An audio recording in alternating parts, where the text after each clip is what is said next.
I've struggled with various digestive issues over the years, so gut health is extremely important to me. Now, while gut health awareness has increased, it has led to a wellness trend that inspired a host of kind of questionable marketing claims and even false claims. You've seen the word probiotic attached to all kinds of supplements, drinks, and more, and they may claim to deliver the healthy microorganisms our guts need for proper function, but all too often the promises are really too good to be true. Thankfully, I became aware of a company called Seed and their flagship product, the Daily Synbiotic. That's right. Seed's Daily Synbiotic offers 24 clinically researched strains of microorganisms in a single dose. These strains support gut, skin, and heart health and promotes regularity, sometimes within as little as 24 to 48 hours. To me, what really sets Seed's Daily Synbiotic apart is its delivery system. This is my supply. While some products may offer the right strains, they are fragile and they rarely survive the trip through your gut. Seed uses a capsule-in-capsule design that helps ensure that 100% of the probiotics reach your colon where they matter most. Now, I've been taking Seed's Daily Synbiotic, and I encourage you to check out their story and the science behind what they do. To try it for yourself, just go to seed.com/Dr. Drew. Use code Dr. Drew for 20% off your first month of Daily Synbiotic. That is seed.com/Dr. Drew. Use code DRDREW, Dr. Drew.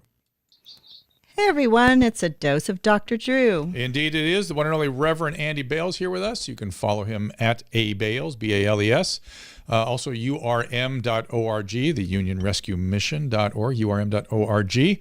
I'm watching the restream as I always do. Hi, Anthony. Hi, Andrew. We see you guys there. And of course, I have an audience over at Clubhouse as well, and people are already raising their hands to come up and talk to you, Reverend Bales. So first of all, how are you? I'm good, thank you. Last time I talked to you was sort of in the middle of what felt like the nuclear winter of COVID, and you were being attacked for all kinds of reasons that I hope laid bare some of the insanity swirling around the homeless groups. First of all, tell people about the Union Rescue Mission, what you guys do there. We embrace people with the compassion of Christ, especially people who are devastated by homelessness.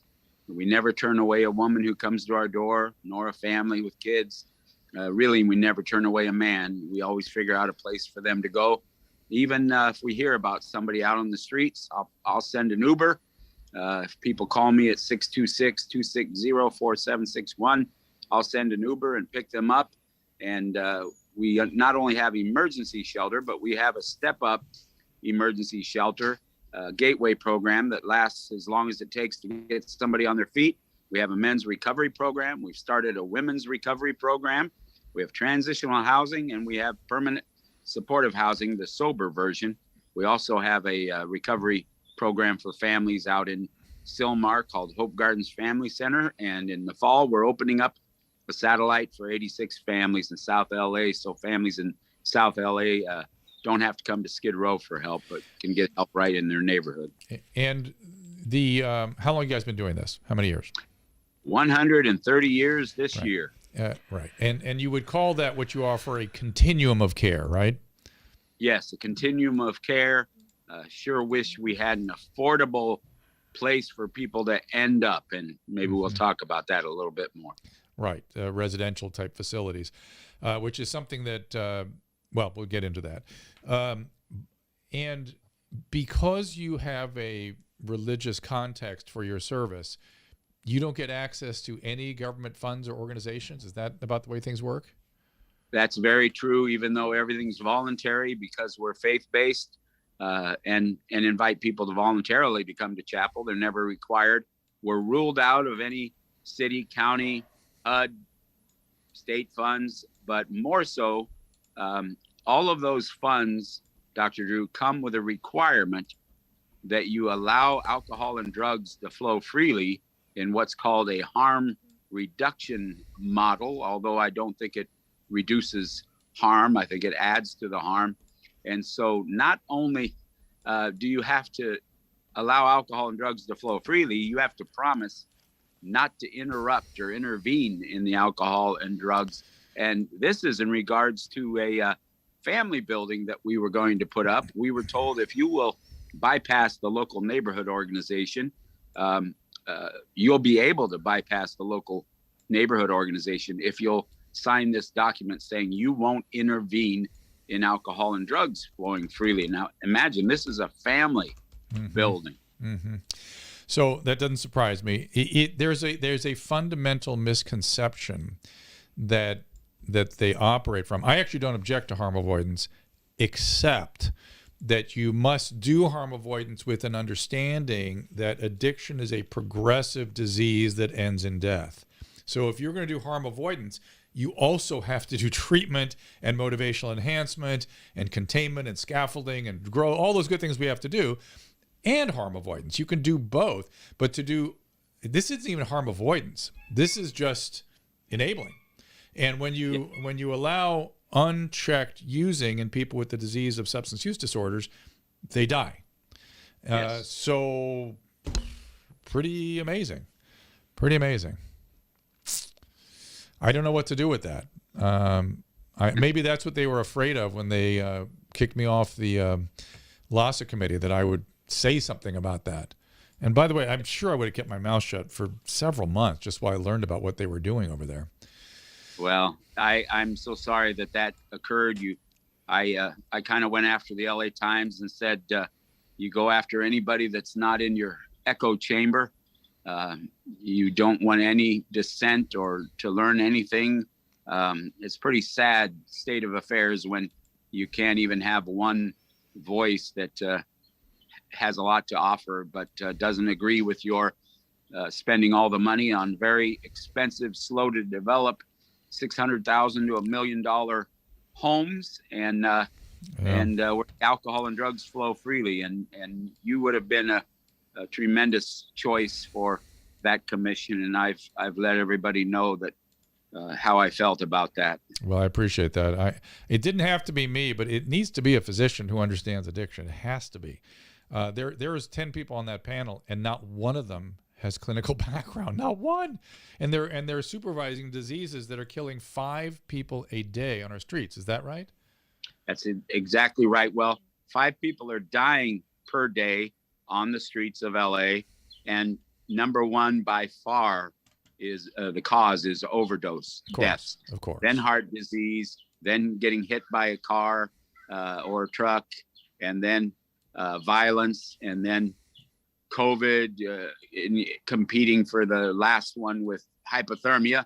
More people die of hypothermia in Los Angeles than die in New York City and San Francisco combined. Dying of hypothermia in Los Angeles is addiction or alcohol. Yes. My patients die of hypothermia when they're loaded on the streets and they don't feel cold. They're just out. And that's hypothermic deaths. I mean, that should also be an addiction death. Let's be fair. Right?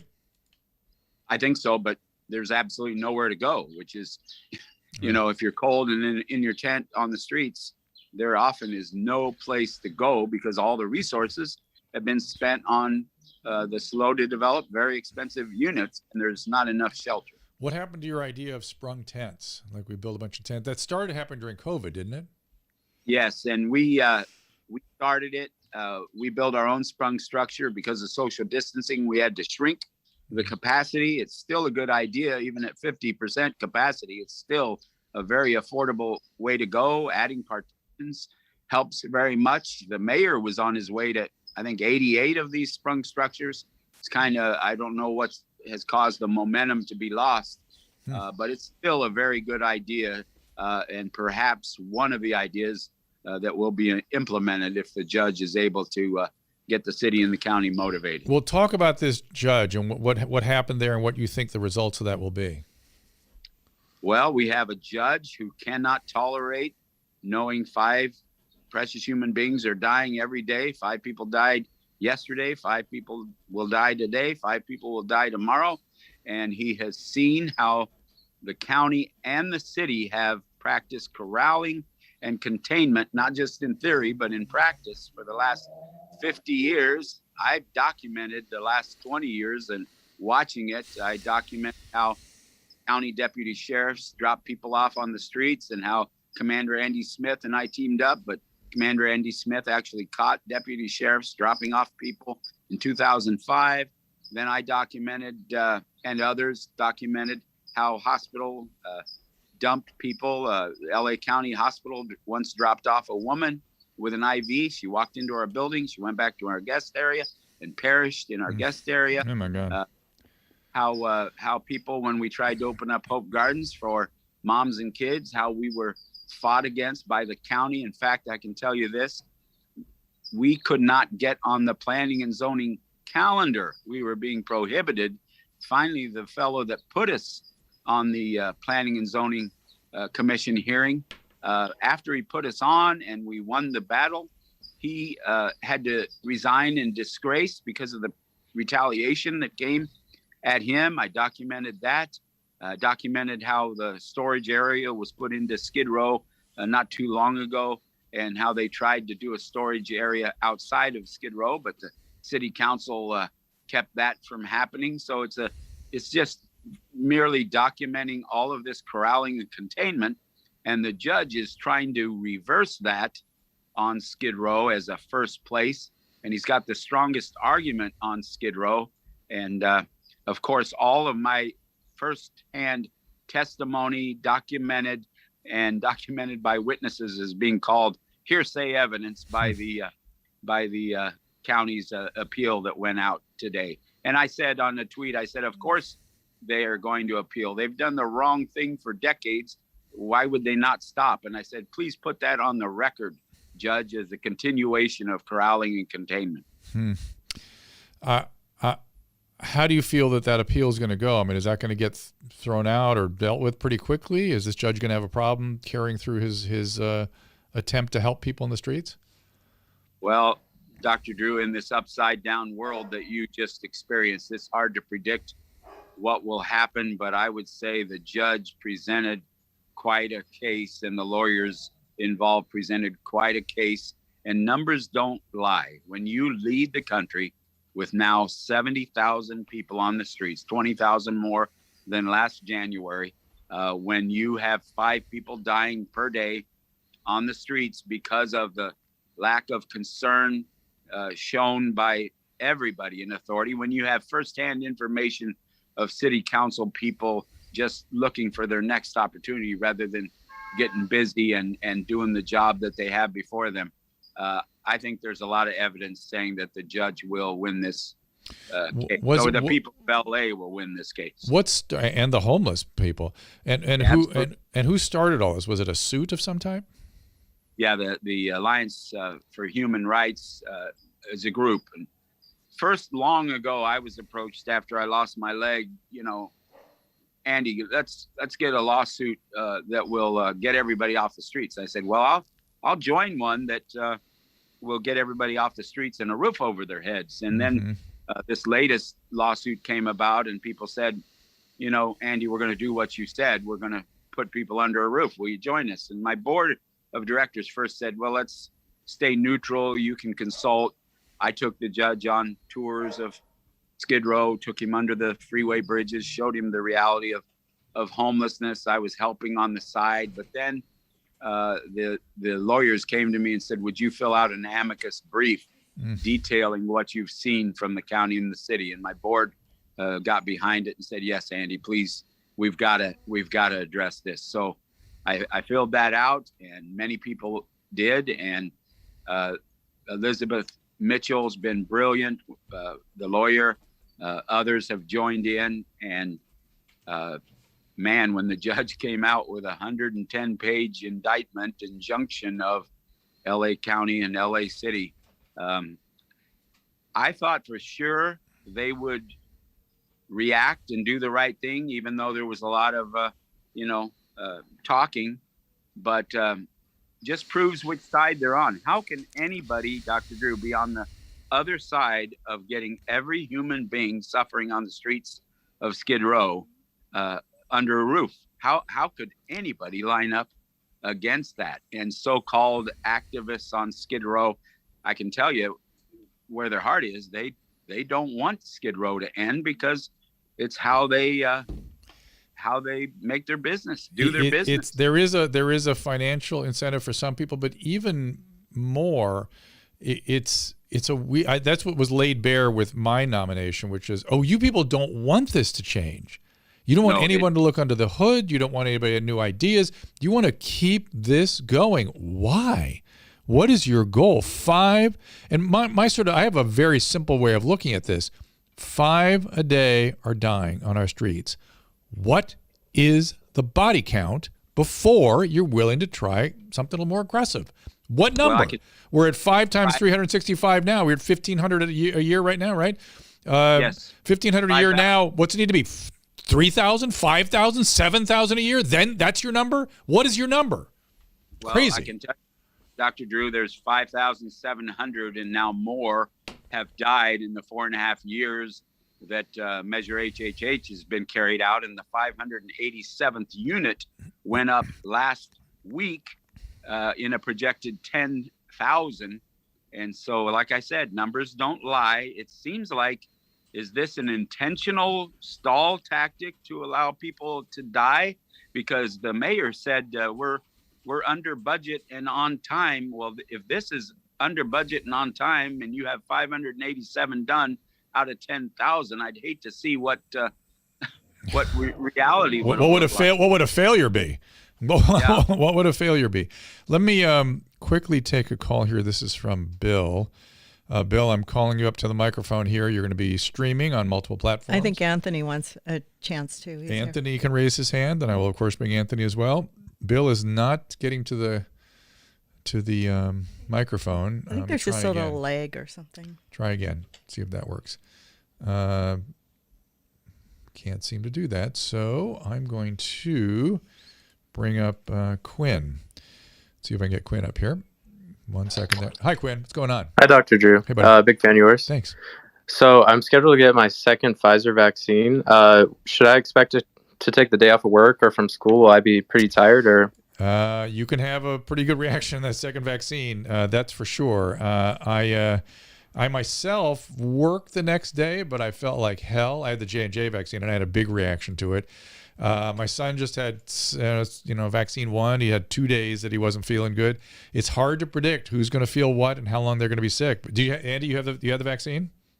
I did, and I felt nothing when they put it in, and I felt nothing first or second. I was very fortunate. You're one of these lucky guys. I felt like fainting when they put it in, and then I was sick for 2 days afterwards. Wait, what'd your wife say? Well, my wife took both without any reaction, and if I would have had a reaction, it would have disappointed her. So everybody says I couldn't have admitted whether it did or not. But I had no. It's so funny. Some people just don't even feel it. Yeah. Yeah, and it's there. We're going to learn more and more and more about this spike protein as time goes on. I'm hearing about I've had this trouble ringing in my ears since COVID. I'm hearing now about people getting tinnitus from the vaccine. I heard from a very prominent ENT doctor that he's seeing a lot of that. I'm wondering if Steve Kirsch's fluvoxamine could be useful for that. I'm sort of talking about that. Reverend Bales, did you have COVID at any point? No, I avoided it somehow, some way. I was very at risk of being a diabetic for 49 years, a heart patient, kidney transplant.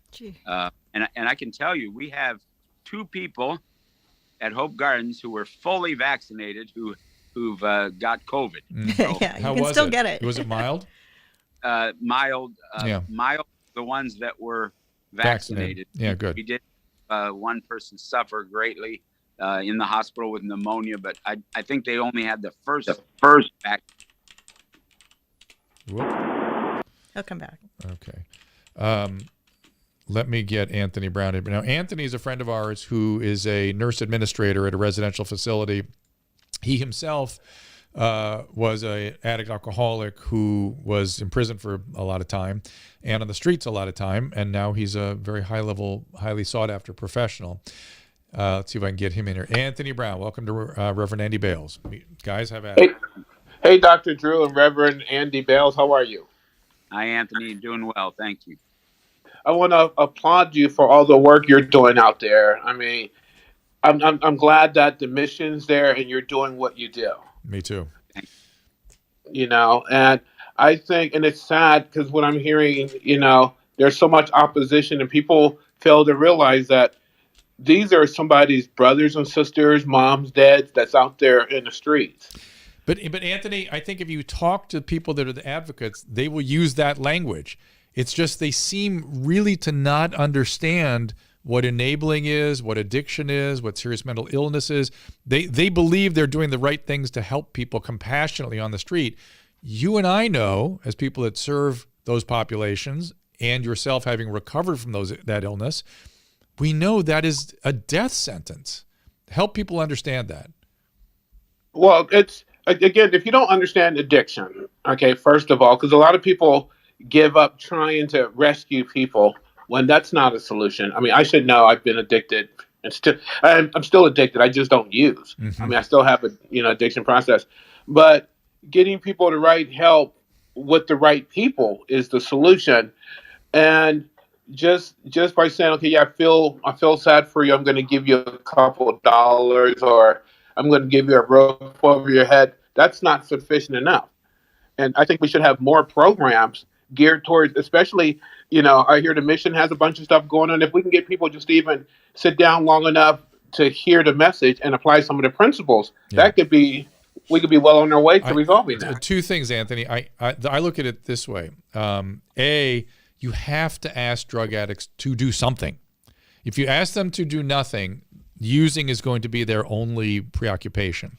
You must ask addicts to do something to help them move forward.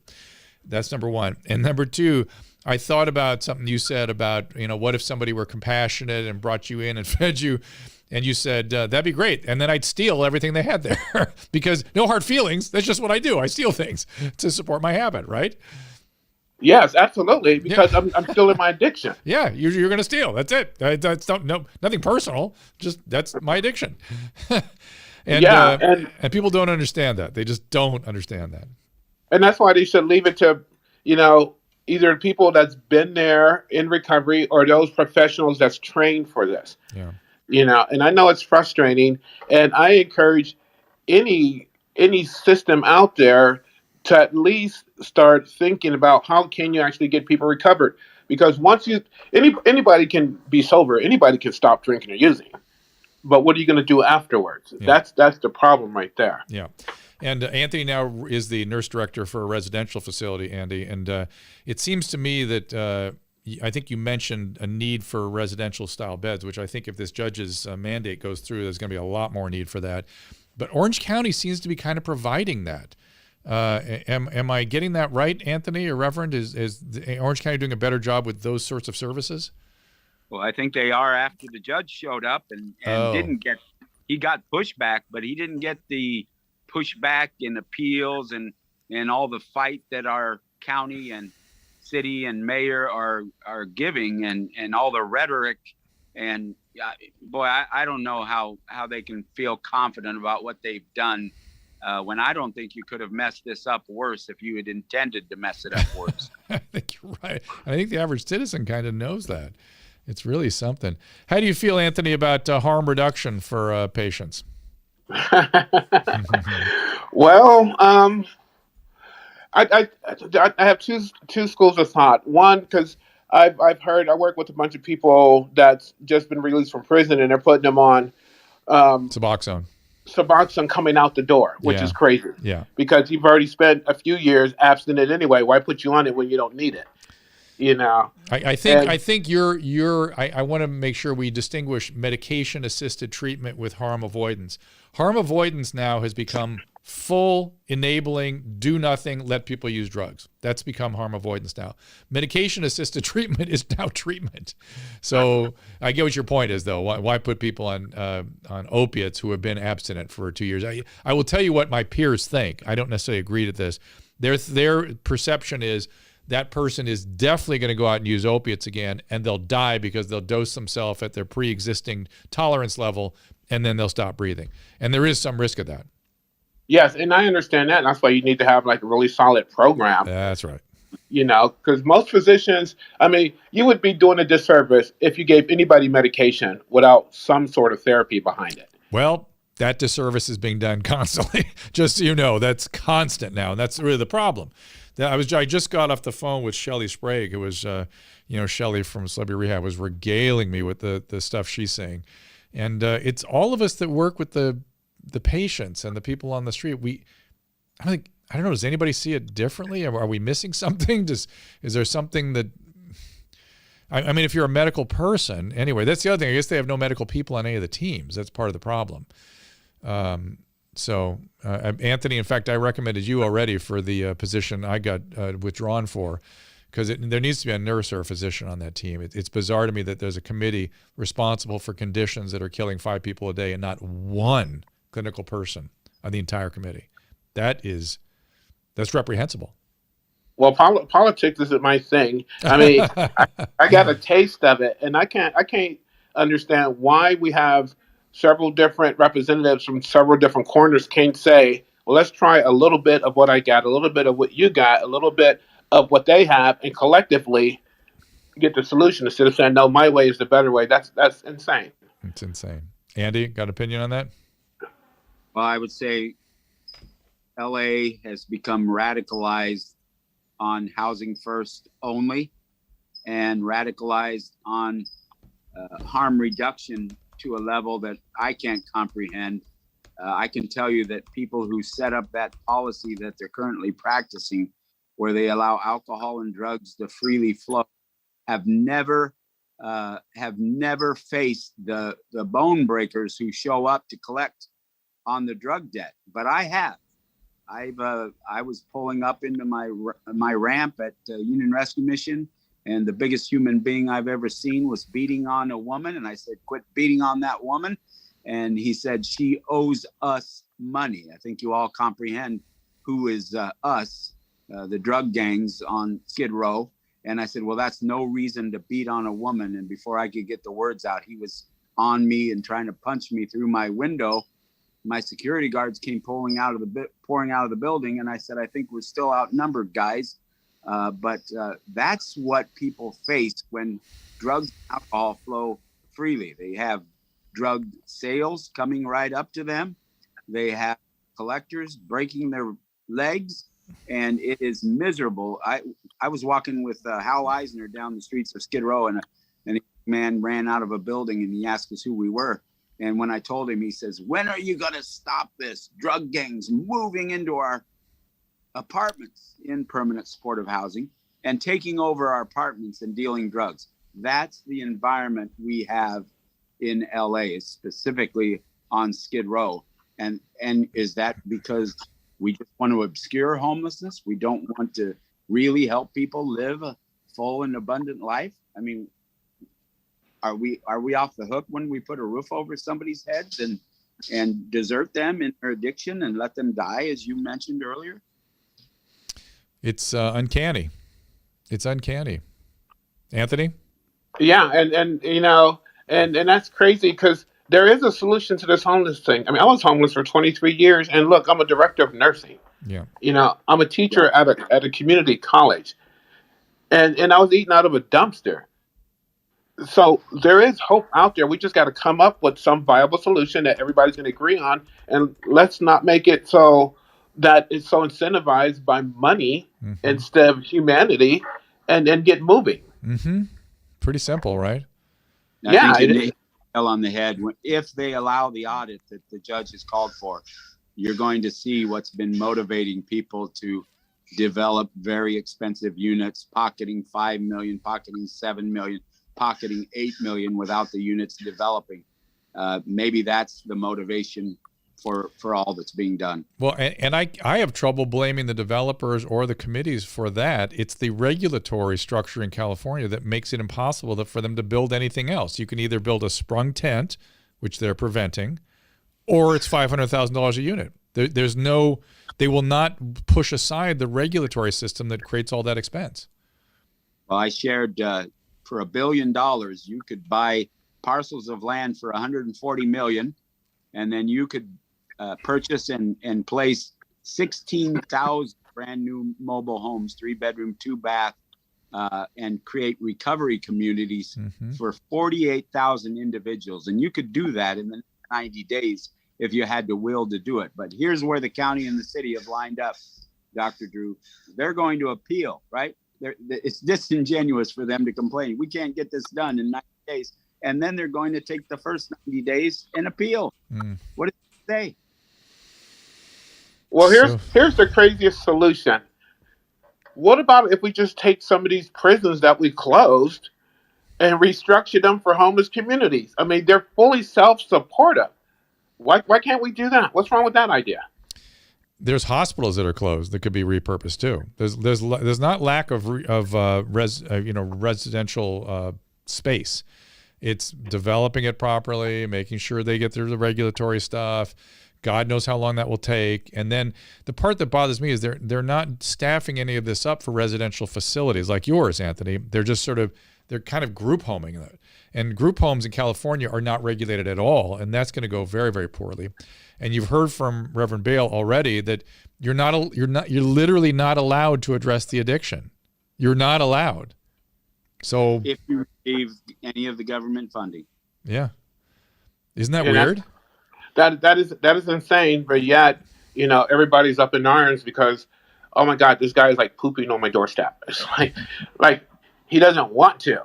Okay, he really doesn't want to. He just can't help it because he has nowhere else to go, or he's so strung out he doesn't even know where he is. Right. But there's a solution. We just got to keep doing what we're doing, get our voices heard. I really, really believe that somewhere, someplace in time, this is going to change. We just got to keep being advocates.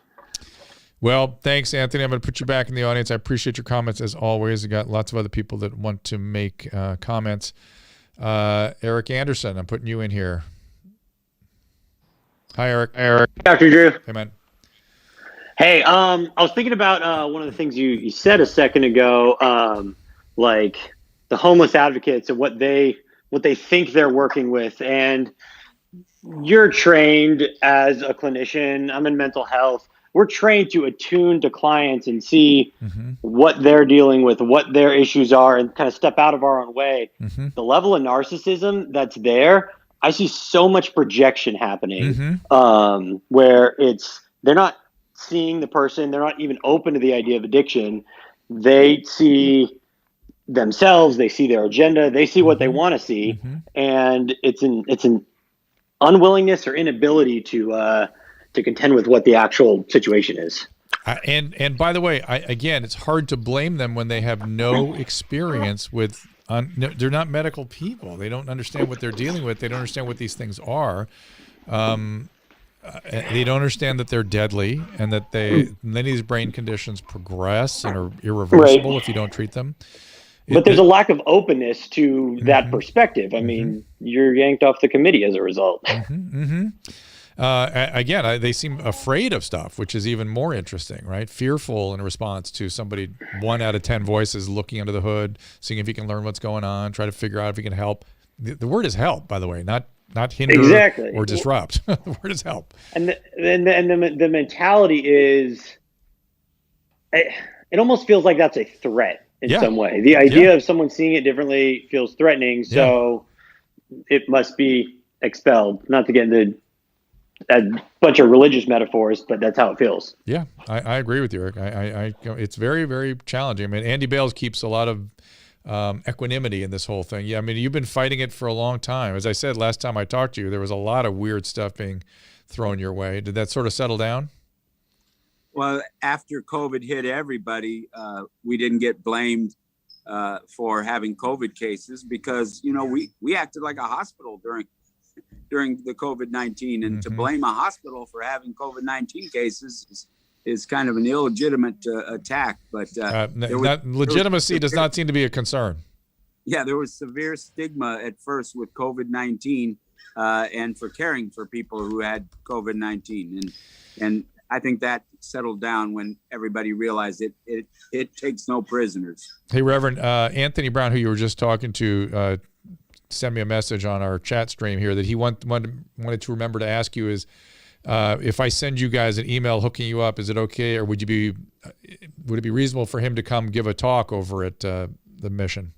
Absolutely, love to have everybody hear his story and get inspired by his story. Yeah, and that's what I love most about my job. I get to work alongside walking miracles who made it back. That's how I got involved in this. I saw people who were dying become these recovering people. I was like, what is that? This is extraordinary. There's nothing else like that in medicine. It's really something to behold, especially when you see people when they're so sick at the beginning and so wonderful afterwards. I mean, trust me, you wouldn't have liked necessarily to be around Anthony when he was in his thing. He would not have been a lot of fun to be around. You and I, Reverend, could manage an Anthony because we know what that is.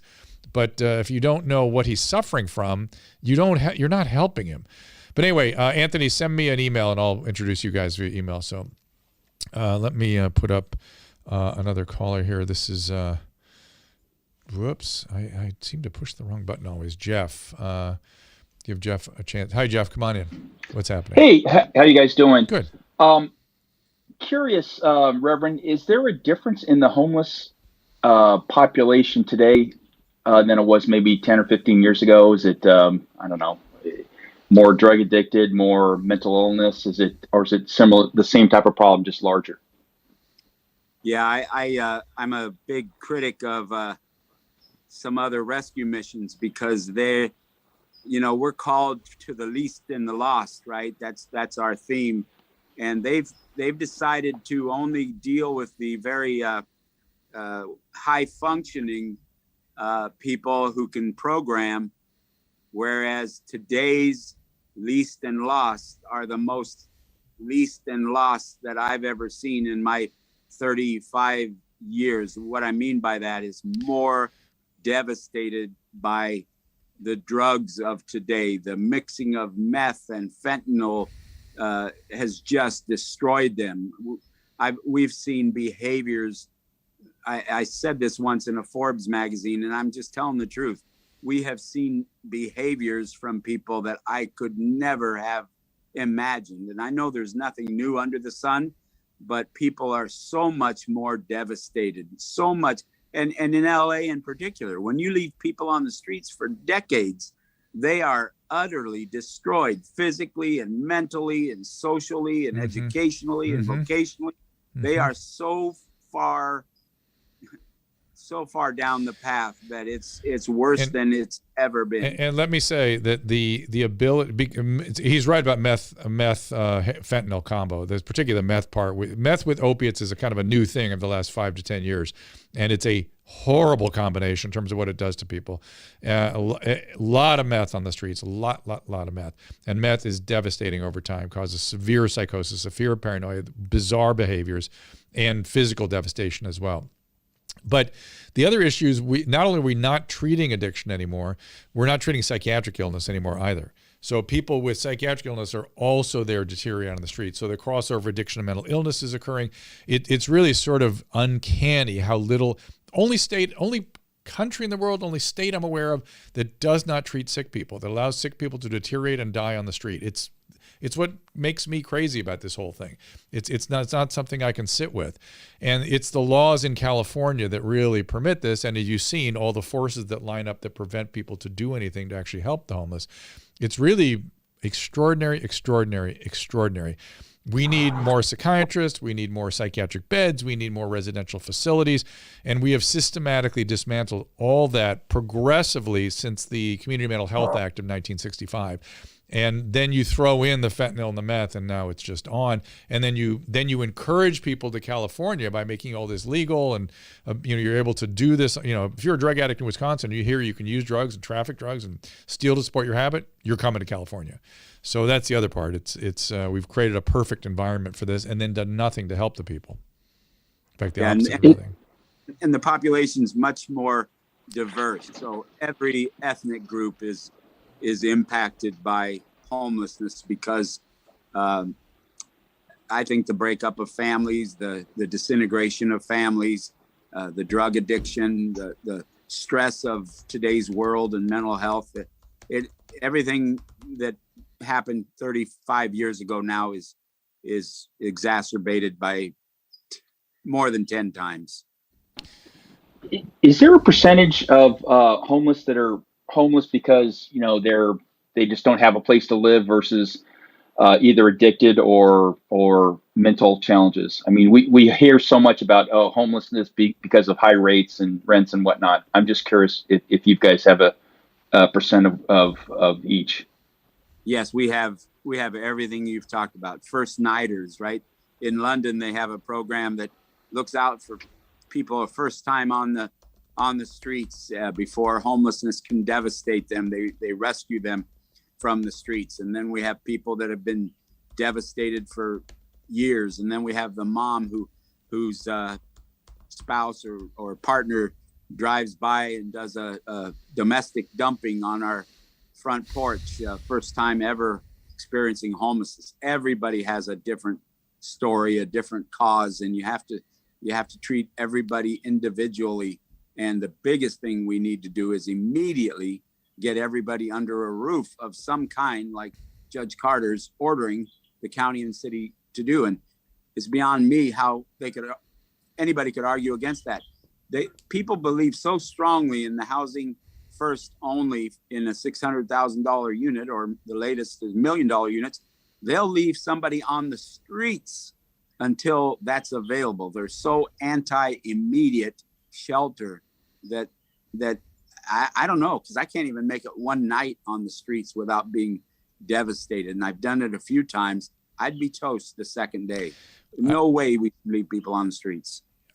There's a UCLA study that just came out that said the number is 78%. I don't know what the real number is. I know it's tens of thousands of people.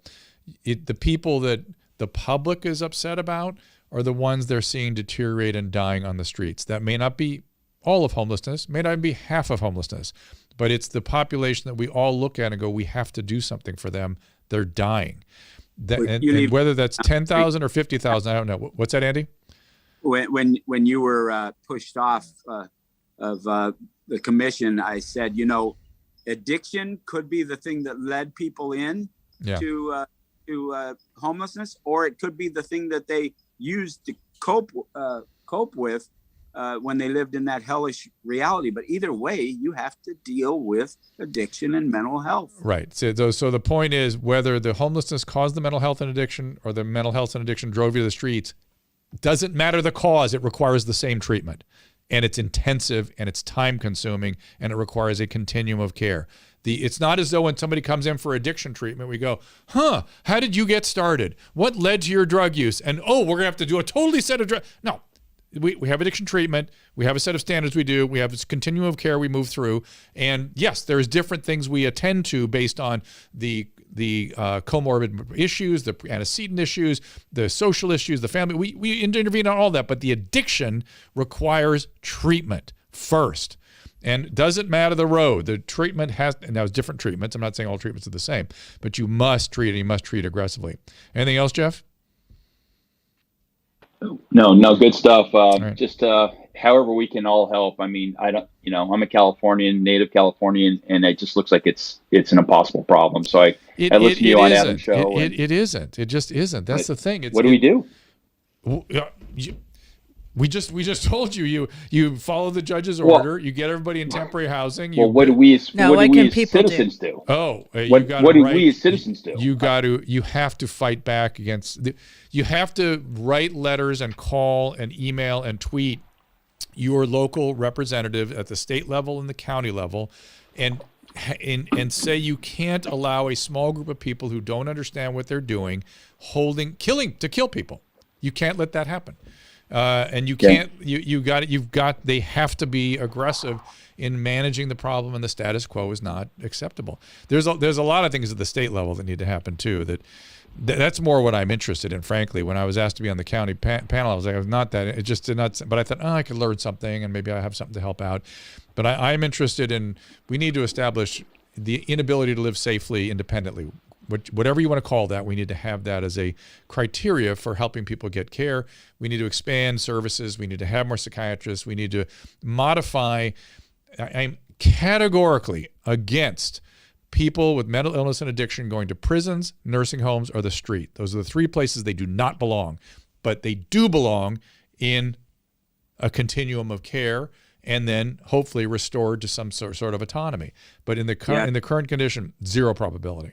And Jeff, you can come, give me a call, 626-260-4761. Come for a tour, get involved as a volunteer, support us in any way, pray for us, because I know who the author of all the destruction that's going on Skid Row is, and we battle that every day, showing up in different forms. And and would love to have you come and learn about what we do. What's the number again? Well, you can find all the 626 links right at urm.org, which is unionrescuemission.org. Andy, give me the number again. I just want to repeat it. 626-260. Write it down. 4761, and then you can 4761. email me at abales, ABALES, at urm.org, which is unionrescuemission.org. I can best connect you with the right resources at my email. So, Susan, you want to give me I'll give you that number again. You want to put it up? Sure. 626-260-4761. Yeah, we don't have all the signs up for the Clubhouse people. We have to say it like we're on a radio show. Yes. Dominique. Hi, thank you for allowing me up on stage. I'm very interested in this issue, very passionate about this issue.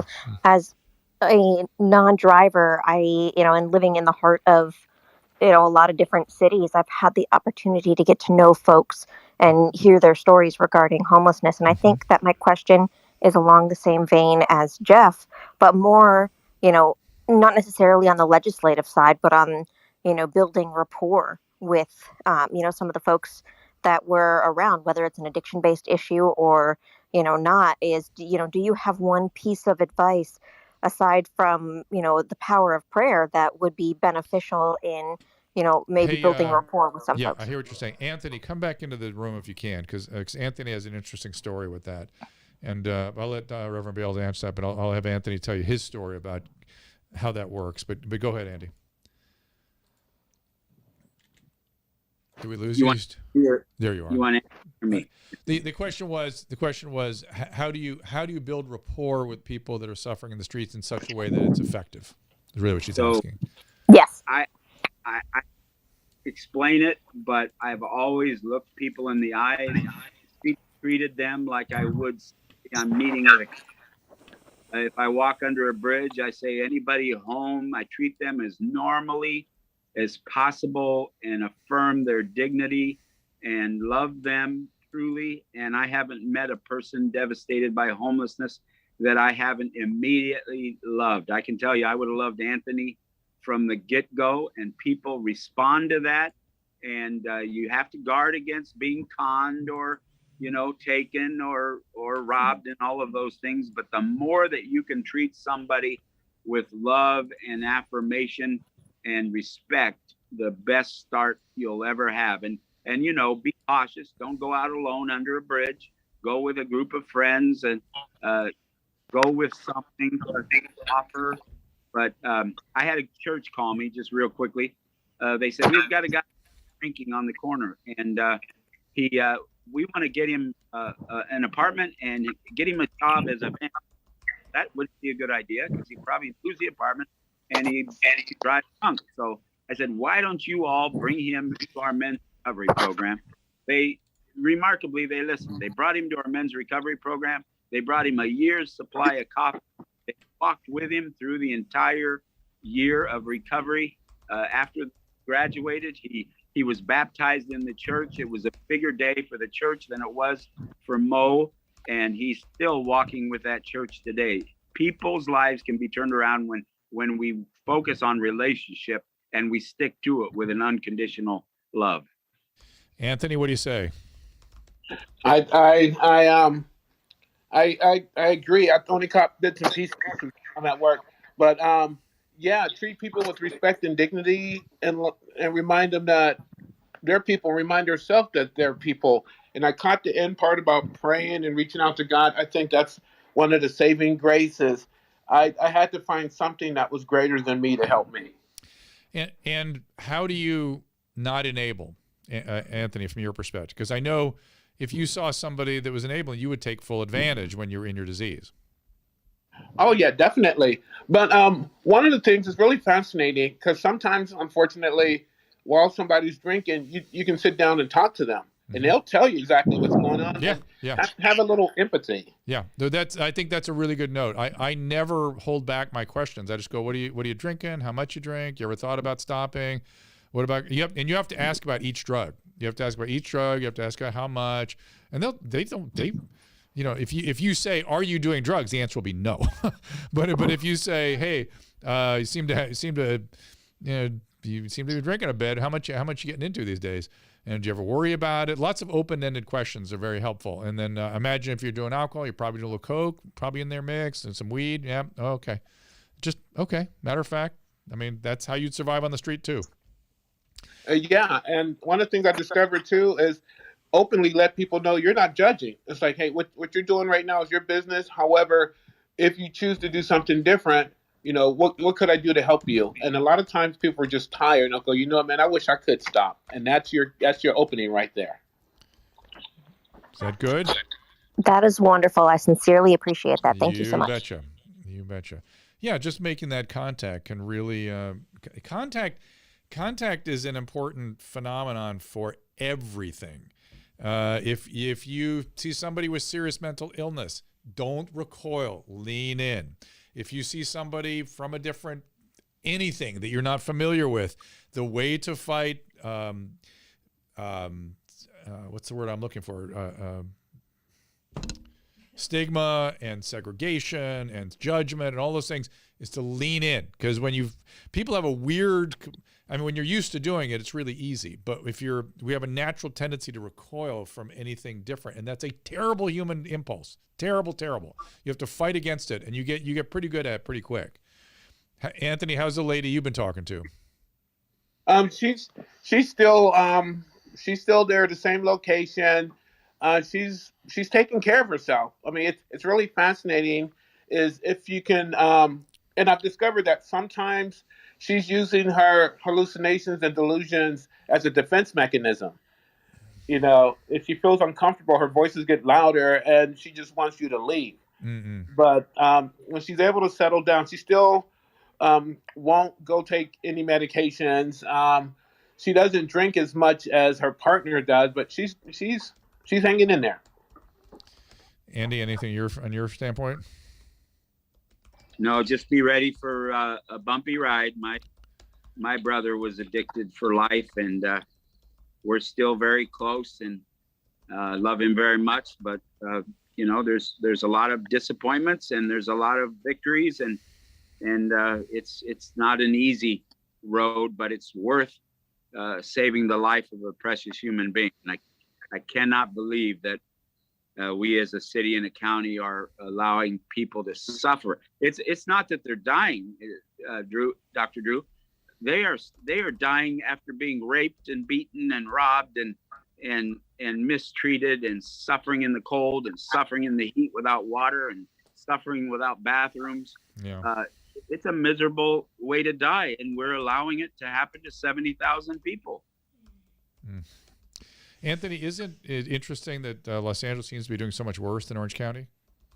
Yeah, I don't understand that, because I would think that you would have more resources to be able to do something with, and because Orange County is notorious for being super conservative.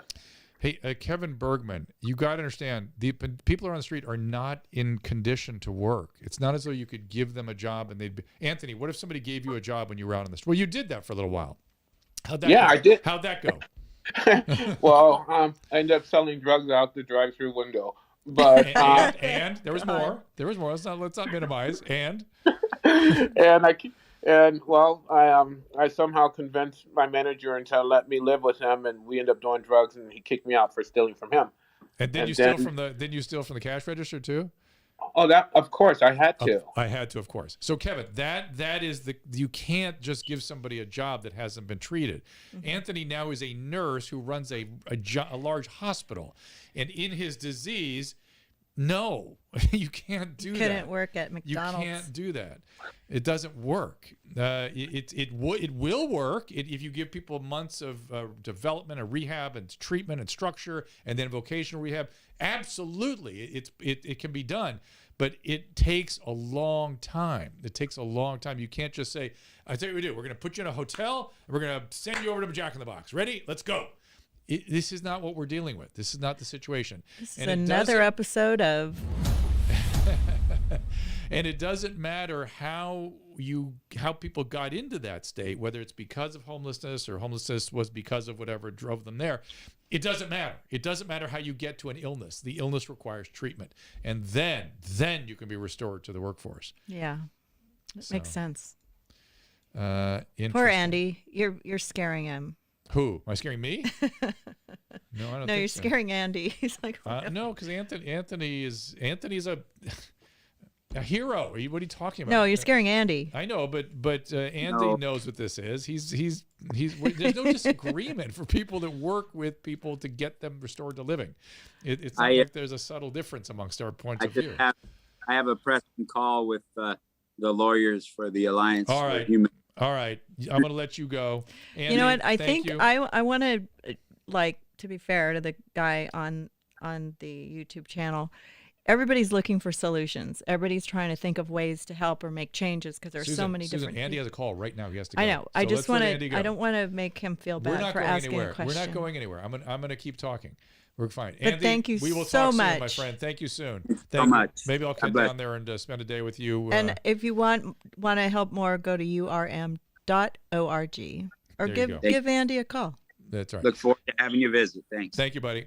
Thank you for the work. Anthony, I still have you on the phone, but I want to apologize if I seemed harsh to Kevin Bergman. But it's that attitude that's so frustrating to me because this requires so much more. Anthony, help me with this. It does. I mean, for one thing, even it's hard for somebody to keep you employed when you're addicted because if sometimes you stay up all night doing drugs and you don't go to work and then you get fired, then that kills your self-esteem, so it keeps the cycle going. Right. And what about your patients that you treat in your hospital that have serious mental illness? Can those people just be given work? No, there's no way. I mean, it takes us a while just to even get them psychologically stable. Right. And what describe, people don't understand these illnesses. What does that mean? Well, we have people who are delusional. Right. We have people that live in a false fixed reality. Mm-hmm. I mean, there's people really believe that there's machines in their heads or there's things underneath the bed. That's their reality. Mm-hmm. And there is nothing at early level that you're going to be able to tell them to convince them that it's not true. That ain't going to happen. And because of that, behaviors and thinking and all kinds of things disrupt the ability to work. It's an illness. It's a look. If she had congestive heart failure and was short of breath, you wouldn't go, just give that person a job. That's all. Just give her a job. It's a brain. These are brain diseases that need treatment, and we're the only country that doesn't treat them. Yeah. This is uncanny, people. Drew, remember the stalker you had that said that you implanted something in his teeth and that it made him like sexually want to touch himself and stuff, and then he wanted to kill you and the two boys, and then we had to like close down our school. That was a meth psychosis. He was a schizophrenic, and that was a meth psychosis, straight out. Yeah, and then he believed that Drew had implanted something in his teeth because he was a Loveline fan. And he ended up having to go to jail because he was threatening our lives. He was going to come kill us. No, what happened was I did not want to press charges. I said, let's get this guy treatment because he's a meth addict. And he went to a place for a dual diagnosis program and was mandated into treatment for 2 years and recovered. Yeah, he did. And that's... But then he got out and he kind of came back. But he then had a relapse. They handled it. But I mean, I was reading all this stuff. This was on the internet before anybody else was on the internet. And I was finding these letters. He would go into CSUN and on the computers in the middle of the night with all the co-eds and write these horrible letters about how he's going to kill Drew. And then I would find him and print them out. And then he would take it down the next day. And then we ended up like finding him at the college. They had to come in and find him because he was threatening to come and kill my kids. So, you know, but it's astounding to me that people get that far into their drug addiction that they just become so unaware of reality. Kevin, you're talking about lower than minimum wage work for people who have brain diseases. You know what, to your point, what you can do with people with brain diseases once they've been stabilized, not like at Anthony's facility. There's no, Anthony, bear me up. Is there any work those people could do in the condition they're in? Not really. Right. I mean, so after they're stabilized and leave your facility, There might be sort of some kind of few hours a day kind of thing they could do. And we often ask them to do things like that because that is important. It is important to have structure and activity and things. But again, it's not work. It's not going to be enough work to be able to sustain themselves yet. That comes later. You can't ask people to run when they have a broken leg. You can't do that. It's the same thing. That's true. Anthony, in terms of this guy with the meth psychosis, sound familiar? Oh yeah, that's textbook. Exactly. And so, and it was funny. I was working with an attorney to get that guy help, and she was like, "Oh, this has been such a pleasure to work with you. Most people want these people to be punished and stuff." I'm like, "Yeah, right. That's people don't understand what these conditions are. They don't understand." Well, he what's was happening. didn't he go into a mental hospital or something? He went into River Community dual diagnosis program for 2 years. Yeah. And he did great. Until his mother died. I don't remember the details. Then he but started did pretty tweeting you well. again. And, Let's get Michelle wants to join me and Anthony. I hope he's okay though. Michelle, what do you got there? Michelle can't join right now. It says okay. All right, Anthony. I think I'm gonna end. Kevin this. Bergman said, "Good luck, Drew. I'll be back again coming up in May." I'll be coming up May. Excellent, Kevin. Thank you. Sorry, I got a little frustrated, but it is so frustrating when people are dying because of these misconceptions. Well, or that the people that aren't already dying are going to die. There's 70,000 people on the street in LA. 5 a day. Are And dying. I can't one get that life out of my is too head. many, Drew. Well, that's the same people that say one lives were too many It from COVID. should be too many. Same people that are saying one life was too many from COVID are the people letting 5 sounds people like die a day and no, can't do anything. Anthony, give me some last words to make me feel better. It's incredible. I'm sort of I don't know. Well, upset at about least things. I'm frustrated too. Well, let's not get frustrated because then we won't be able to focus on the solution. First of all. Yeah. Okay. All right. There is hope. Trust me, I'm living example. So there is a solution out there. It's just how do we make people and I try to give everybody benefit of the doubt, but those that make the big decisions, those that control the purse strings, Yeah. how do we convince a way to get them to do something without them feeling threatened? How do we get them to buy into it? That's what we're going to have to think about. And we're out public and we're doing everything. We can't get frustrated. Well, here's what I think. I think I'm delighted to know that Andy Bales is involved with that judge because Andy will show the reality. Andy knows the reality, and so I feel like that gives me hope that that judge will make some good choice. Once you know the reality, everyone has the same understanding of what we need to do. It's people that refuse to be educated and understand about what's going on that cause the trouble. So if this judge is being properly educated, I think it's great. I feel hopeful. And so, and I do know a lot can be done. That's the other thing. I know a ton can be done. That's why if I felt as though these illnesses were hopeless and untreatable, well, who cares? But I know you're just another example of it. I know how wonderful the outcomes can be. I know the treatment works. And if you don't do the treatment, I know you die. And that's a hard thing to kind of live with if you've seen that over and over and over again and know it to be true. So, all right. Anthony, I'm going to let you go, my friend. Thank you for jumping in and being a part of this. I do appreciate it as always. Okay, thank you, Dr. Drew. All right, buddy. And thank you to those of you in the audience. I'm going to wrap up this room. So I say farewell to y'all. We'll be back soon. Thank you indeed. Check out the show at drdrew.tv. You can They're find all already- the links they're to all our already shows. gone, unfortunately, I actually. Oh, Drew, said you goodbye before. gotta hit them with a plug at the end. I know. Come I'm on. sorry. You're way better at that. How than many I am. years have you been doing I know. radio? I'm not good. I know. Yes, you are. You're usually good, but it's fine. I just really appreciate everybody who comes on Clubhouse because it sounds so good. They have genuine questions, and we don't have to weed out the trolls on a regular basis. It saves us a lot of energy and time. What are devil faces, everybody? I don't know what that is. Devil It must be faces? something, some emojis or something that are coming by that I don't know what they mean. Oh, he's yelling at Kevin. I was yelling at Kevin? No, he was yelling at. She was yelling at Kevin. She was. Kevin Bergen. Yeah, it's okay. He'll be okay. Okay, I'm sure he will. She'll be okay. We're all I'm right. sure. Gotta have somebody. If the whole we know that a lot of people don't agree with what we talk about, so. Well, it's not don't agree. It's One that out of don't- 500 people is not going to it's break my like heart. I said, I was talking to Shelley before we came on here, and she was really bent out of shape. about how terrible and impossible it is because of the way things are going. And again, mostly frustrated with the meth fentanyl combo and the inability to do anything with these people. E. Dexter wants to know if we want to host Andy Milanakis. Absolutely. Andy's an old friend. I have tried. Yeah, Andy's an old friend. We've been trying to get him in. Well, I have emailed him. It's not like we're friends, but Andy was a friend. I have would his consider email. him a friend. Andy used to. I don't know. Can you talk him into it, E. Dexter? I think. Is he not? I want to get him and Kat Timpf on at the same time because she's a huge fan. Oh. Is Andy not responding to you? I don't know. He didn't want to do it. Did you talk to him? Set it up while we're in. Did you talk to him? I don't know. I think I talked to him on Twitter. Or something. I can't remember. It was last year or sometime. If you remember, he was like, "Who is this?" kind of thing. Remember? I don't remember.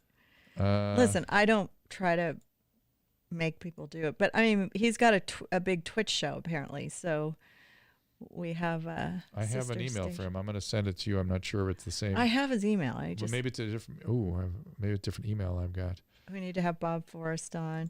I mean, this whole addiction thing, we've got to talk more about mental health, and we do. I mean, who better to talk about mental health than Andy Milanakis? Well, he was the best, though. Remember him? He came here. He came into this room. No, he didn't. Yes, he did. When? I remember doing a pod with him or no, something. this not here. Maybe at Corolla's. I swear he came No, here. he's never been to our house ever. I am like 90% Oh my God, sure. Kat Timpf would because I remember fly to I remember L.A. him talking about his dog versus our dogs. And oh well. Yeah. Well, maybe I wasn't home. Maybe he came over to hang out with you. I wasn't home. I swear we did a podcast or something, but probably you probably had the dog at Corolla or something. Swear I was here, but maybe not. Who knows? He's funny though. Andy's great, and my memory is faint enough that I wonder if it was perhaps that there was no Zoom or anything back then. He had to have been here. But, I remember literally standing in that doorway and talking to him. No, must have dreamt it. You want to talk about fabricated memories? I have a vivid memory. Wait, this room. Did somebody implant something in your mouth? We're gonna see. We're gonna see what happened. Or maybe it wasn't Andy. What are you smoking these days, Drew? I tried to get him. Maybe you talked to him or something. You emailed him. I don't know. Well, Chris B wants me to come to Florida to help there. You don't have the problem we have, but I would happily come. Okay, so it's been a pleasure. It's really cool to talk to Andy Bales. He's great. I've been down there many times with him. He's a great guy. And talk about like how I mean, I have my personal opinion of why you were what do they call it? You were pulled out of the race to be on that committee.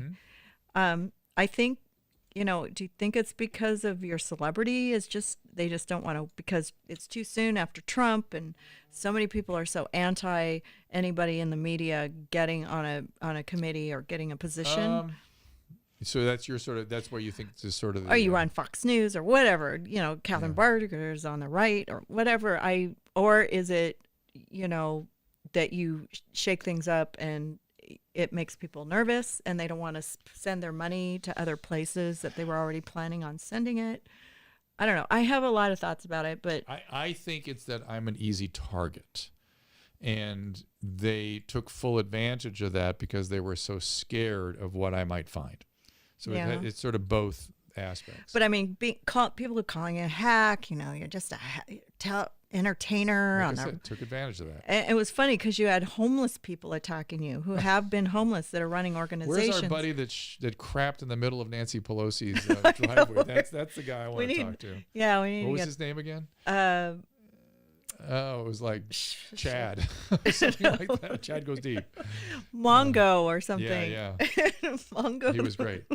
So homeless people are on the internet, and by the way, there is a. It's funny because homeless people have iPhones and they're on the internet all day long. Well, there's a subset of homeless people that are not mentally ill and not addicted. That's a whole different thing. That's about maybe 10%. I'm not interested in that. I'm interested in helping the people that are dying on the street. But this whole thing where because you were on Fox News, because you were in the I Trump was on White Fox House News. trying to Wait, help wait. the homeless. I was not because in you the were- Trump White House. I accepted an invitation to speak. Exactly. Much like we did when we went to the Obama White House and presented our little short film. Right. So I About AIDS. And much like when we went to the Bush White House and went to the West Wing. So I don't didn't care get to who go the then. I president forgot about is. that one. If there is an issue that I need to speak on, I will go speak to that White House. So that's not being part of Trump. Also, I have done cable news on all sides, whether it is CNN or HLN or MSNBC or CNBC or Fox News. I've done all of them. I'm non-denominational. I don't care if I get an outlet where I Non-denominational, can Drew. make a difference. I will go. I used to go talk to Laura Ingram about the homeless years ago about all kinds of things that I thought, and I would spend almost every night on Don Lemon's show. Now, what was it? A year and a half ago? You worked for CNN for 5 years. A year and too. a half ago. Yeah, we're 6 years. A year and a half ago, I went on Greg Gutfeld's show like 5 times and Laura Ingram like 4 times. Many more times years before. Many more times. Nobody cared. Nobody cared. But a couple of episodes a year and a half, 2 years ago, and that's condemnation. Please, everybody. Or because if CNN wants me back, I'll happily go to CNN. Because we had MSNBC would like me on. I'm delighted to go. We on had MSNBC. Robert Marbut on here. He was on the Trump committee. We had a right-wing, presidential candidate, Dr. Carson on. He's right-wing. Like, just because the right is trying to help solve it doesn't mean that. I will happily take anyone from any point of view that is interesting and based in clinical reality. And maybe you don't have all you need. You were willing to learn, but maybe you don't have all you need to be on a homeless committee. Maybe you don't, like some people say, but it sure would be nice for somebody with a lot of medical credentials that knows biology and mental health problems could get on a committee and maybe help, or maybe we need somebody more political who can change laws so that families can help their families. That's a different thing. That I am interested in that. That's a very different thing. But you don't have any power in that, but That's you can Sacramento. help with the addiction portion. No. I think you're missing what would have happened. So creating laws to allow people to help the people that are dying on the streets, that's a Sacramento issue. That's a legislative issue, and we have to figure something out with that. We've got to do something with that. The work of the LASA committee is about allocation of resources and what we're doing with them. I don't know where the money's going, so I don't know if it's good or bad what they're doing. I'd be interested to find out. Now, I guess, as Reverend Bales was pointing out, there will be an audit. At least there may be an audit. There should be an audit, and we'll see what's going on with that. Generally, I think what you're going to find is that there's too much. It's not the committee's fault. It's the legislative. It's the regulatory situation in terms of being able to make facilities for people that are experiencing homelessness. Well, you were saying why don't we use these closed hospitals? The Fairview Hospital was closed in Orange County, and I remember the community didn't want to have the homeless. Well, of course, that's there. a different issue. And there's always something. That's called NIMBYism, not in my neighborhood. So even if the jails, are empty, they don't want a bunch of drug addicts in their neighborhoods. Like it's sad because there's nowhere to put them, but they're living in the middle of our community. Anyways, so it's just such a double-edged sword. And then the people it's just like, how hard are you going to fight? How hard can we fight against the people that don't want to help the homeless in a better light? It's hard. It's so hard. I mean, I've been watching just the way people attack each other, and it blows my mind. It blows my mind. Well, it's a small group of people, and they're holding the homeless hostage. Mm-hmm. And the state of California hostage. Are we going to allow that? They're murderers. I'm sorry. If you keep the status quo going, you are okay with 5 dead people a day. Somebody said I'm gaslighting you. What does that mean? You're saying things that are sort of throwing up, sort of, I don't want to say unsubstantiated, but not significant concerns. Let's put it that way. It's like distracting concerns. Okay, I'll shut up. No. Thanks, Joshua.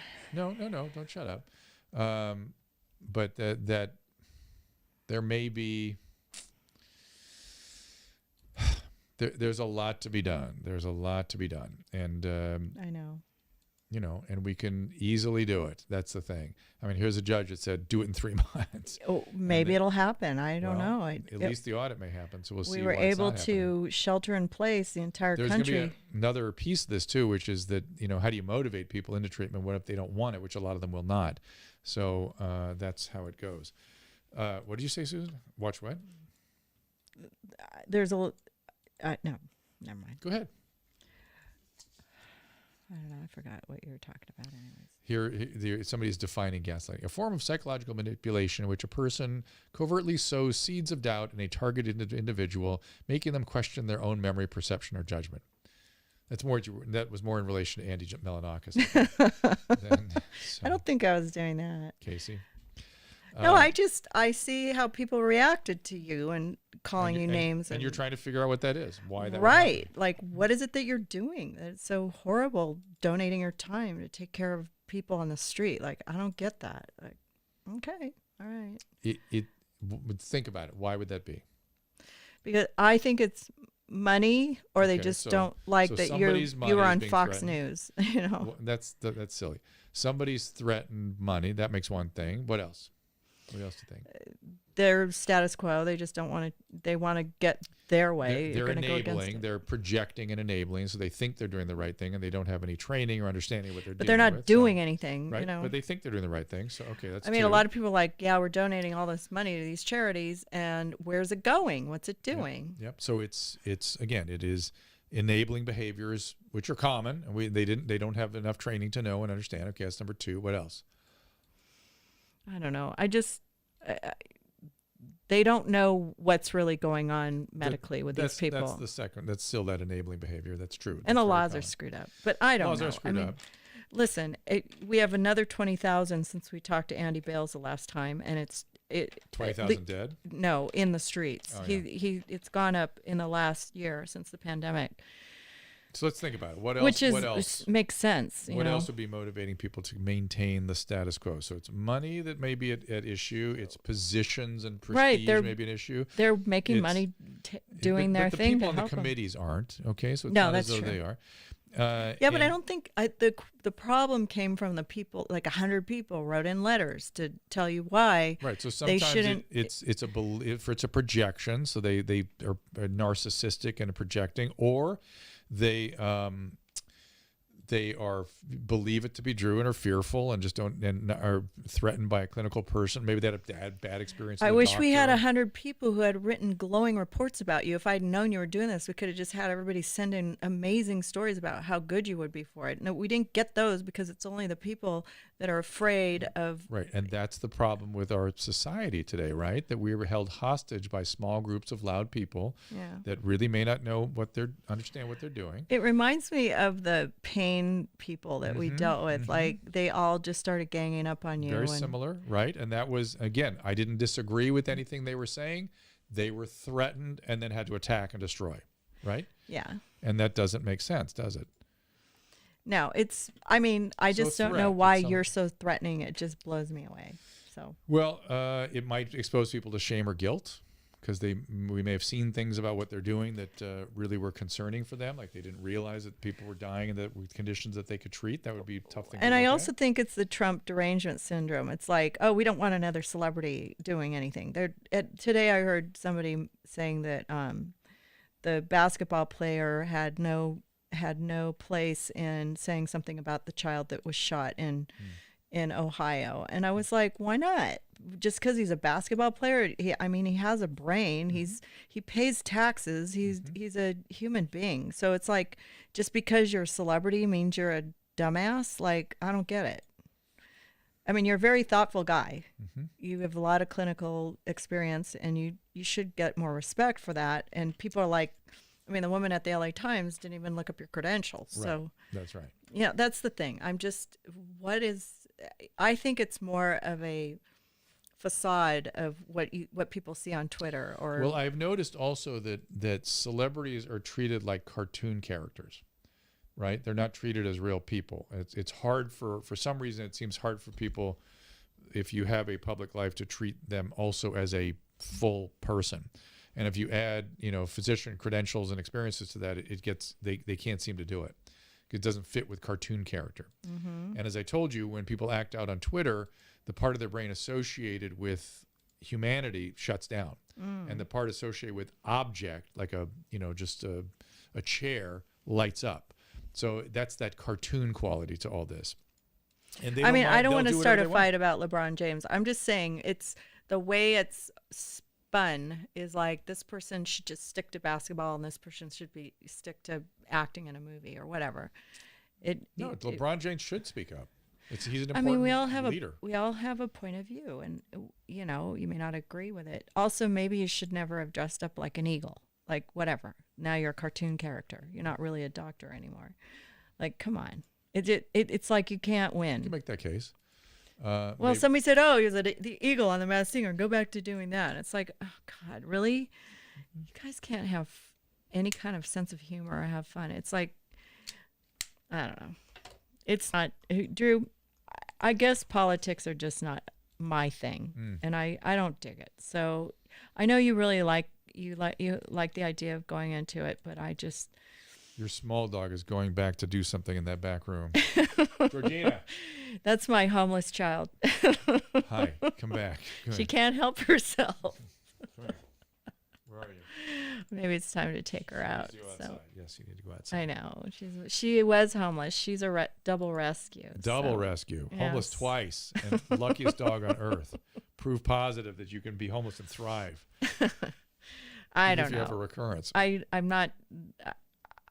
I'm not that upset about what happened to you. I'm more upset about what's not going to happen to help the homeless in LA, because I think you would have been a good choice for it. Well, but it shook the box. And it was a 50-50 vote. So it shook the box. Now we have a judge coming in and taking action. I was told because of that. Oh, good. We have Joe Buscaino out there from the city council writing a very powerful opinion piece today. I don't know if I sent it to you. Oh, thank you. Joe would probably come on the stream if we wanted to talk to him. I want to keep talking about the homeless. It's not going to rate. It's not going to be the top episode on Dose of Dr. Drew every week that gets me more sponsors. It's going to be the dialogue that you need to keep having with people to educate. If somebody wants to do a mean montage about you, it'll be when you're helping the homeless, I hope, so that goes viral and makes a difference. It's a guillotine. The social media is a guillotine. It's not going to be a feather. It's a guillotine. So we have to come up with ways to help and what we can do as individuals to help. Homeless? Yeah. Go down and help Andy Bales. He told you. He gave you his number. That he is delighted to have, and you'll learn about what really is going on. Yeah, but not everybody on this stream. Everybody has homeless in their own cities. We just happen to have it one of the worst areas. But it's not everybody's here. Some people are in Seattle. They have a horrible situation there. Some are in San Francisco. Some are in Colorado. Some are in any of the major cities are dealing with this too. But maybe we can set the bar in LA and other cities will follow. I don't know. We'll see. I hope. I'm very hopeful. All right, let's kind of wrap it up, you guys. We appreciate you all being here. This was interesting. I appreciate to Andy Bales. It's interesting. Yesterday you liked the motivational talk. I didn't see a lot of good. We got away from COVID today stuff so much because it was heavy. Really did. I love that guy, Ken Lindner. He was awesome, and I really was thankful that Andy showed up because he makes me feel good too. Yeah, makes me feel great. Andy. I still get frustrated, but I'm gonna listen to my friend Anthony and try not to be. All right, guys. And tomorrow, anything particular lined up for us? No. I've suggested a number of people for tomorrow. It'll probably be around 1:00 or so. I have. Wait. Did we set somebody up for tomorrow? I don't know. We did. We have somebody, but I can't remember. Don't worry. We'll surprise you guys. Dr. Brown, I know we had to reschedule. No, we didn't get him. Do you want Z-Dog to come back? No, we have somebody. Let me look at my schedule really quick and make sure. Andrew Ashkazvili, I recommend. Oh, no. Tomorrow you have the Wilkes University. Right. And then we're doing Ask Dr. Drew tomorrow with questions only from remember Ask Dr. Drew is now going to be just questions. So we're going to do a Clubhouse Ask Dr. Drew. Okay. And if we come up with a guest, we will, but you have your virtual event and then you have something at 1. Remember? You have I don't know. You have a whole schedule tomorrow. And I see Caleb's coming. I see Ask Dr. Drew at 1:00 tomorrow. And that's it. Yeah. I'll move that up. It's going to be Ask Dr. Drew tomorrow. Okay. So it's just going to be, we're going to take your questions on the Restream. We're going to take questions on Clubhouse. If you guys want to join Clubhouse, maybe we can get you some invites if you have questions. And also, let's just see. I'd like to bring some new people into our I made a circle of recommendation to friends. Michelle to bring Dr. J in here, who was somebody interviewed by Z-Dog. We also could get Z-Dog back, Dr. Z-Dog. And then we're Could be also going to get that other doctor that I just talked to that other Gabor guy. Mate. Did you talk to them? Because he Yeah. emailed me back. Did you see the emails I sent you? I threw the dates out and He sent you. Okay, maybe we'll get him. We're leaving town next week. We're going to be in New York, so it's going to be kind of spotty. Yeah, and we'll do a show tomorrow. We'll do a show on Saturday. Let me see who I can hook up. I've got to pack. They're tearing my kitchen out on Saturday. Gabor is all in. Gabor wants to do it. No, I know. I have to talk to his wife and schedule. Oh, it's his wife. That's honey. I got the email right before the show. I can't dual task. You know that. I do know that. So sorry. We've had a lot of guests this week, and we're gonna be leaving town. So. And we'll do stuff from New York too, like we've done before. Yeah, I'll bring my camera and set it up. We'll do that. All right, everybody. Thank you so much for being here, and we will see you tomorrow. Where is that music? Oh, sorry. Anyone who's watched me over the years knows that I'm obsessed with Hydrolite. In my opinion, the best oral rehydration product on the market. I literally use it every day. My family uses it. When I had COVID, I'm telling you, Hydrolite contributed to my recovery, kept me hydrated. Now, with things finally reopening back around the country, the potential exposure to the common cold is always around. And like always, Hydrolite has got your back. Hydrolite Plus Immunity, my new favorite, starts with their fast-absorbing electrolytes and adds a host of great ingredients. Plus, each single-serving easy-pour drink mix contains 1,000 milligrams of vitamin C, 300 milligrams of elderberry extract. Hydrolite Plus Immunity comes in convenient, easy-to-pour sticks that rapidly dissolve in water, make a great-tasting drink, has 75% less sugar than your typical sports drink, uses all-natural flavors, gluten-free, dairy-free, caffeine-free, non-GMO, and even vegan. Hydrolite Plus Immunity is also now available in ready-to-drink bottles at the Walmart next to the pharmacy, or as always, you can find it by visiting hydrolite.com/Dr. Drew. Again, that is HYDRALYTE.com/DRDREW. Be sure to use the code Dr. Drew 25 for a special discount. This pandemic began, we were not sure how it spread. Everyone began wearing masks and using hand sanitizers. Great ways to slow the spread, but a lot of people still get sick. I can personally attest to that. We now know that COVID-19 spreads via aerosols and droplets from the nose and mouth, and I've been thinking about this for a while. Why aren't we also sanitizing the nose and mouth, killing the virus directly at the place where it spreads? Why weren't more doctors thinking about this? Well, some doctors have done the research. Wish I discovered it sooner. That's why I'm excited to tell you about Halidine. It's an FDA-registered antiseptic for the nose and mouth that's proven to eliminate 99.99% of the virus that causes COVID-19 in just 15 seconds. That's right. It's created by a team of clinicians with decades of experience in antiviral treatments, initially created to protect healthcare workers. These are smart scientists, and it's a great product that also eliminates many other viruses and infecting particles. I'm using both their nasal antiseptic swab and their oral spray to help protect those around me, and you should be too. For others and for yourself. Whether you're hopping on a 3-hour flight, always use it there, visiting grandparents or attending a meeting that you can't miss, Halidine's family of oral and nasal antiseptics give you the safe, easy, on-the-go antiviral protection for up to 4 hours. I encourage you to try Halidine at halidine.com today. My listeners get 10% off with the discount code Dr. Drew. That is HALODINE.com, discount code DRDREW. So obvious. It just makes sense.